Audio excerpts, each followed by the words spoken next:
హనుమకొండ జిల్లా వెంకటేశ్వరపల్లిలో పిచ్చి కుక్కలు స్వైర విహారం చేశాయి. పిచ్చి కుక్కల దాడిలో 5 పిల్లలకు తీవ్ర గాయాలయ్యాయి. బాధితులు ఇంటి ఆవరణలో ఆడుకుంటుండగా కుక్కలు దాడి చేసినట్లు తెలిపారు.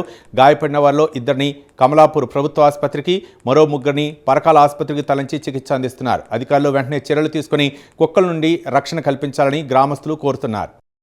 ఆమె మా చెల్లె కూతురు, మా ఇంటి దగ్గరే ఉంటుంది. 4th క్లాస్ చదువుకుంటుంది. ఆమె పొద్దుట మా పాప వాళ్ళ ఇంటికి పోయింది, వచ్చింది, మా ఇంటి దగ్గర అన్నం తింటాంది. తనతో పాటు మా హస్బెండ్ కూడా ఉన్నాడు. అన్నం తిన్న తర్వాత ప్లేట్ తీసుకెళ్ళి బయట పెడదామని పోయింది. పోయేసరికి ఆ కుక్క వచ్చి చేతికి అందుకున్నది, లాగింది. అప్పుడే మా చిన్న పాప పోయి కట్టెతోటి కొట్టింది. మా భర్త కూడా పోయిండు.